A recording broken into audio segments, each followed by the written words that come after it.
ओम शांति। आज बाप दादा की हम आगे वाली वाणी को देखेंगे, अच्छे से समझेंगे। तो आज बाप दादा की यह अव्यक्त वाणी का विशेष हेडलाइनिंग है, विश्वपति बनने की सामग्री। बाबा हमें इस वाणी के अंदर ये समझाना चाहते हैं कि हम विश्वपति बनेंगे तब हमारे पास क्या क्या सामग्री होनी चाहिए। सामग्री स्थूल रूप से नहीं बता रहे बाबा, वह सूक्ष्म में हम आत्मा की क्या सामग्री हमारे पास तैयार होनी चाहिए, तब हम विश्वपति बनेंगे। तो बाबा यहाँ पे आगे बता रहे हैं, यह 11 जून 1970 की ये वाणी है। तो बाप दादा ने हम बच्चों से बात कर रहे हैं। बाबा ने बोला कि यहाँ पे बाबा ने आज एक विशेष समारोह, विदाई समारोह, समाप्ति समारोह था, उसमें बाबा ने आज कुमारियों को विशेष इसमें अटेंशन देने के लिए बोला है। वैसे तो सबको सबके बोली सबके लिए होती हैं, अव्यक्त वाणी होती है, वो बाबा की सब बच्चों के लिए है, चाहे कुमारी हो, चाहे पांडव हो, चाहे माताएं हो, भाई हो, है ना। तो ये सबके लिए है। लेकिन बाबा ने इस वाणी में जो समझानी दी है वो कुमारियों के लिए बताया है। बाबा ने यहाँ पे बोला कि आज का सद्गुरुवार दिन विश्वपति बनने की शुभ अविनाशी दशा बैठने का दिवस है। यहाँ पे जैसे ये वाणी चली तो उस दिन शायद गुरुवार था, तो बाबा बोल रहे कि आज सद्गुरुवार का दिन विश्वपति है नी, हम विश्व के पति बनने की शुभ अविनाशी दशा बैठने का दिवस है। बाबा हम बच्चों का ये दिवस बहुत शुभ बता रहे हैं कि हमारा ये अविनाशी दशा बैठने का दिवस है, क्योंकि हम गुरुवार को विशेष बाबा का भोग लगाते थे, हमारे बच्चों का लिए विशेष दिवस हो जाता है। तो इस दिन हमारी अविनाशी दशा बैठती है ना। तो बाबा बोल रहे समझा, फिर बाबा ने इतना बोला, फिर बोला समझा। जब कोई समारोह होता है तो उसमें सामग्री भी तो होती है ना। बाबा बोल रहे हैं कि जैसे स्थूल रूप में भी हम कोई समारोह देखते हैं, मनाते हैं, फिर करते हैं समाप्ति समारोह या विदाई समारोह, तो वहाँ पे उसमें कुछ सामग्री भी होती है ना।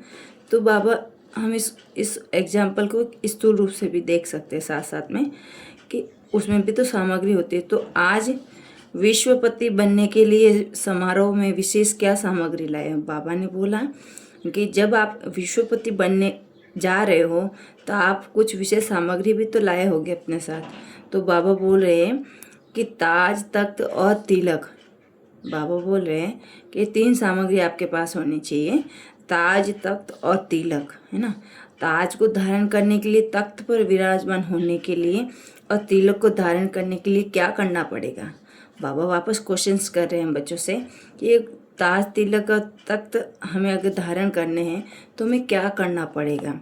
तो बाबा बोल रहे एक तो त्याग, दूसरा तपस्या, तीसरा सेवा, है ना। तिलक को धारण करने के लिए और तपस्या, ताज को धारण करने के लिए और तख्त पर विराजमान होने के लिए जितनी सेवा करेंगे उतना ही अब भी तख्त नसीन और भविष्य में भी तख्त नसीन बनेंगे।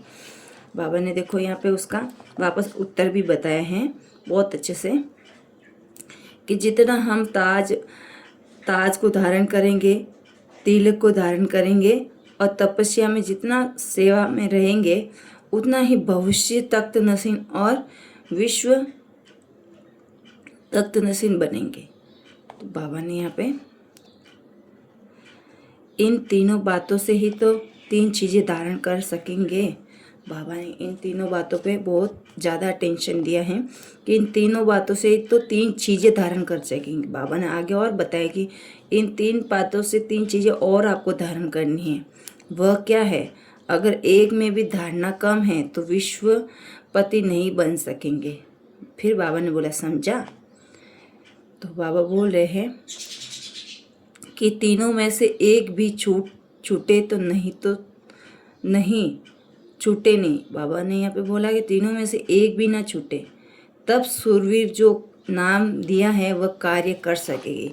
जैसे इससे आगे की 2 दिन पहले की वाणी थी, उसमें हम लोगों ने पढ़ा था कि जो सूरवीरनियाँ बाबा ने कुमारियों को नाम दिया था, शेरनी, शक्तियाँ, सूरवीर जिसको बोला था बाबा ने, तो वहाँ पे आज भी बाबा उनको सूरवीर का नाम दे रहे हैं कि आप अगर इन तीनों में से एक भी काम छूटा आपसे तो सूरवीर का नाम दिया है वह कार्य कर सकेगी, है ना।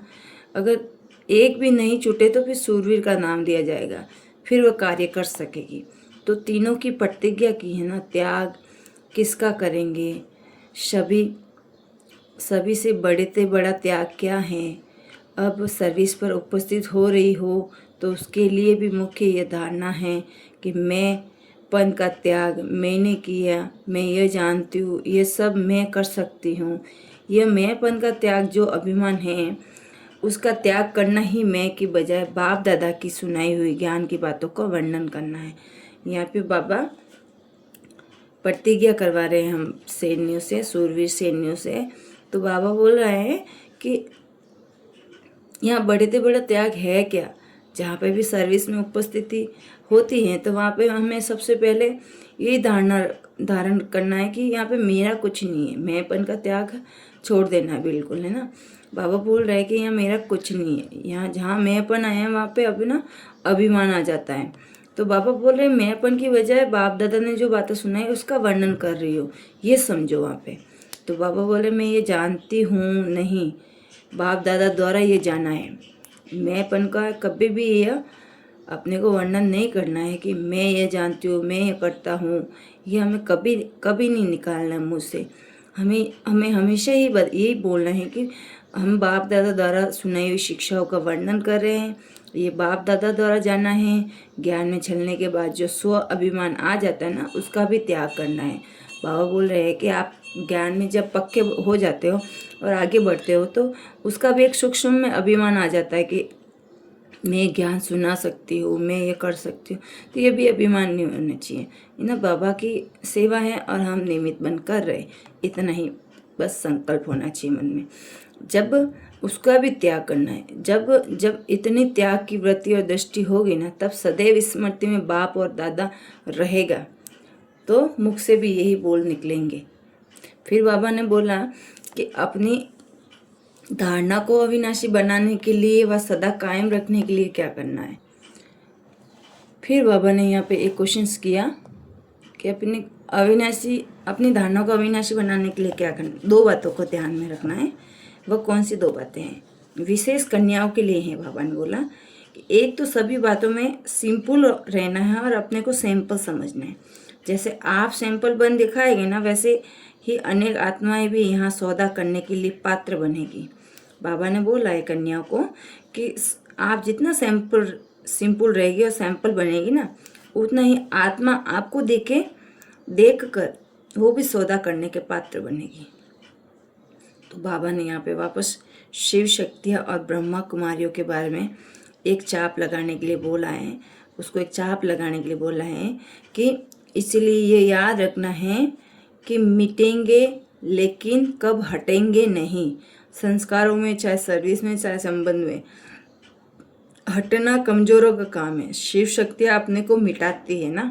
बाबा हमसे वापस प्यार से हमें ये बता रहे हैं कि शिव शक्तियाँ तो अपने को मिटाती है ना, कभी हटती थोड़ी है।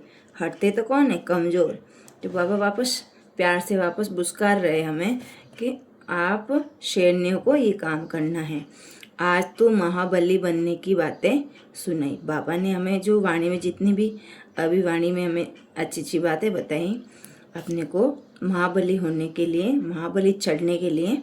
तो बाबा बोल रहे हैं कि महाबली चढ़ने के लिए आए हो तो बाप दादा खूब सजाएंगे।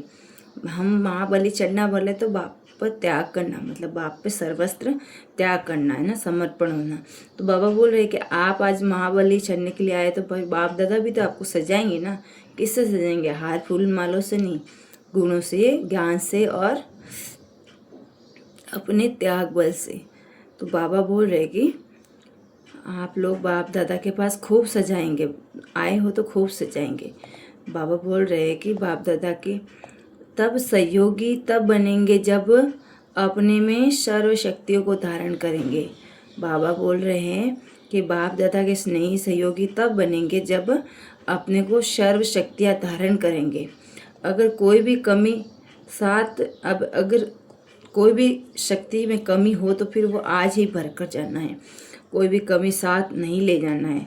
सिर्फ हिसाब किताब चुकतू करने जाते हो और सर्व शक्तियाँ अपने में भरकर जाएंगे तो तब तो हिसाब किताब चुकतू कर सकेंगे ना। तो अब फाइनल पेपर के मेंबर्स नहीं, यहाँ पे बोल रहा है बाबा कि फाइनल पेपर्स के नंबर्स तो जब प्रैक्टिकल कर दिखाएंगे ना तब निकलेंगे। बाबा बोल रहे हैं कि आप ज्ञान की बातें तो बहुत बहुत सुना लेंगे, है ना, आप सब कुछ सारी सर्विस कर लेंगे, लेकिन अब जब वो पेपर हमारे सामने आएगा तो हम उसमें प्रैक्टिकल कितना % हम उसमें अचल अडोल रहते हैं, अपनी स्थिति बनाए रखते हैं, वो असली अपने नंबर से दिखेंगे। तो बाबा बोल रहे हैं तब आपके नंबर निकलेंगे। अच्छा, बाप दादा ने अपनी वाणी को यही विराम दिया। आज छोटी सी वाणी थी। ओम शांति।